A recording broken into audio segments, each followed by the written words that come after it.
So here is the NECA Ultimate Edition Robocop figure, and this is a re-release, I believe.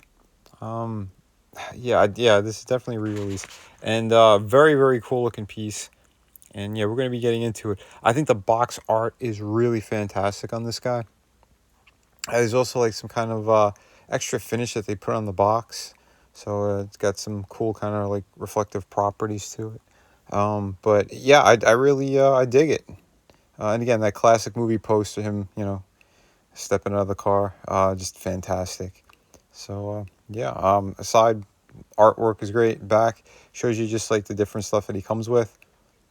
And yeah, obviously they keep the kind of window for the Ultimate figures. And yeah, there you go. You could get a good look at Robocop himself, a nice promo image as well in there. And yeah, I think they did a very nice job. And here he is out of the package. And yeah, I had to put him, we'll put the gun in his hand.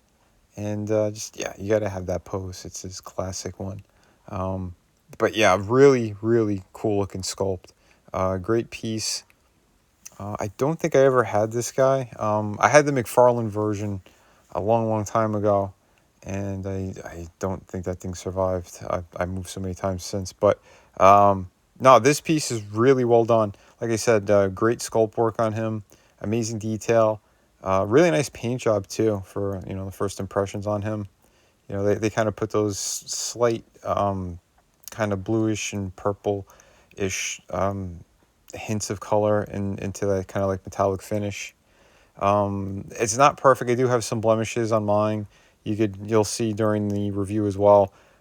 He's got like some paint that's across the black area on the stomach. But yeah, I mean, this kind of stuff happens. But anyway, here is the accessories he comes with, and starting off with his big kind of 50 caliber rifle, and yeah, very cool looking piece. The stands in the front, they kind of move, so you could have them closed or extended like that. And I think they look really good. Here is his alternate head. I don't think they ever did that for the original figure. I could be wrong. Again, I never had it. But yeah, I think the sculpt work is really good on it. Although I think his neck is a little bit too thin, and you'll see when it's on the figure. But like this is still pretty good. Here's the alternate hand he comes with. So his data spike. And yeah, there you go. It is a very tight fit. So that's what she said. But you're going to want to warm that up, heat gun or something. Here is his main gun that he comes with. And yeah, very, very awesome looking. And he does have kind of a blast effect with that. And it's simply just kind of line it up with that kind of peg slot for the front of it. And there you go. Because, yeah, in the movie he had some firepower with that. So very cool. They were like, I think in 3 bursts or something like that. But very cool. Nicely done. And it's translucent and all that. Articulation-wise, got a pretty good range for the head. Down, up, side to side, all around. Arms, they go up and down all the way around. He has the hinge. Again, his posability, it's not as great as other figures because, again, he was like a robot and he was very static in his movement. He does have like a little bit of hula hoop action on the upper half, and he does have rotation for the waist. Legs go on an angle, and he does kind of have like sort of like ratcheted knees, so that's pretty good. He'll hold his pose.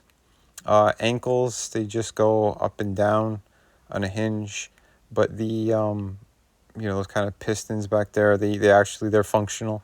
So when you move the leg, it'll go up and down, which is really nice.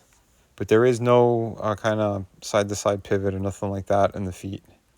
I'm showing you the guys this now because I'm never going to be using it. There's his leg that actually opens up. There's a little button on the back. That is a pain in the ass. I had part of it break off, but I put it back on no problem. But I'm not going to be using that feature. The gun doesn't even hold in properly. That's something that they could have fixed.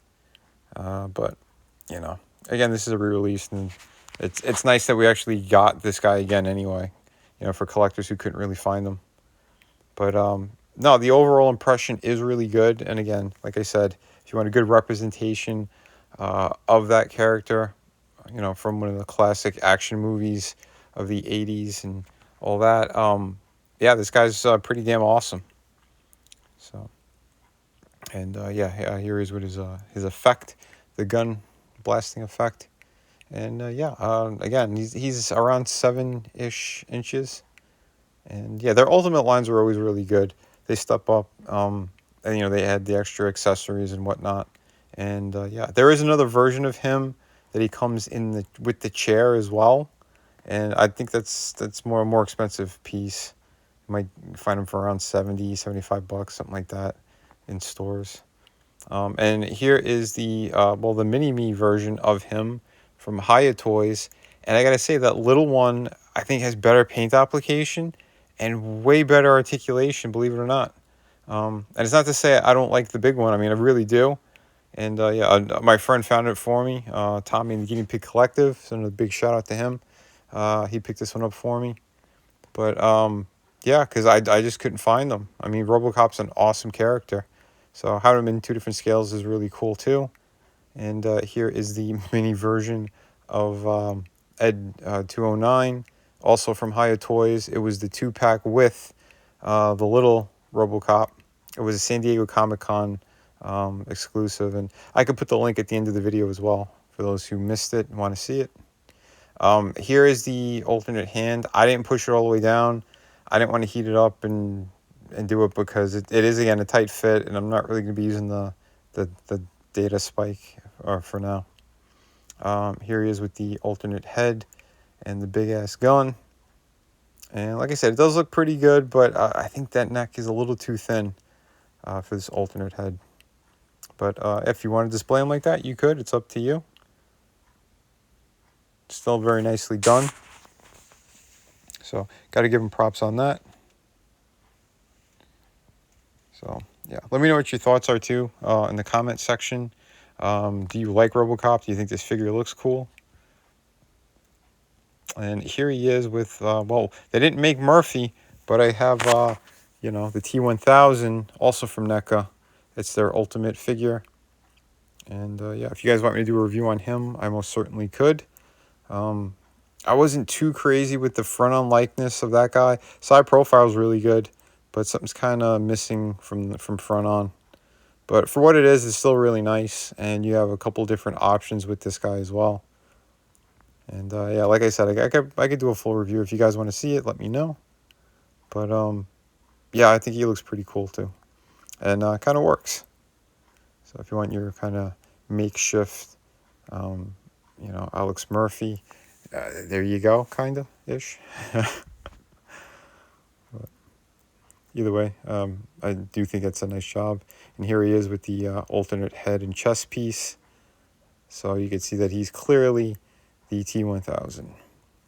And yeah, like I said, they still work together. They look really nice. So up to you how you want to display your figures and what you're going to do and what you want to do. I don't have an Arnold handy right now, but I do have some NECA, you know, T800s somewhere. But yeah, I'll have to dig them out. And yeah, so overall, I think it's a really nice piece. Still give it a pretty good rating as well. So if you like it, you know, go ahead and go get it. Hi, for anyone looking for some amazing comic books, this is part of my collection. I am the artist and creator of Shadow of the Kraken. This is a beautiful pirate story, 52 pages, beautiful artwork. Yeah, everything you need out of a great pirate story, you're right here. We have City of Venus. It's a futuristic story, also another one that I totally created. Beautiful, if you love kind of post-apocalyptic worlds, beautiful women, sci-fi, action. This has a little bit of everything in it.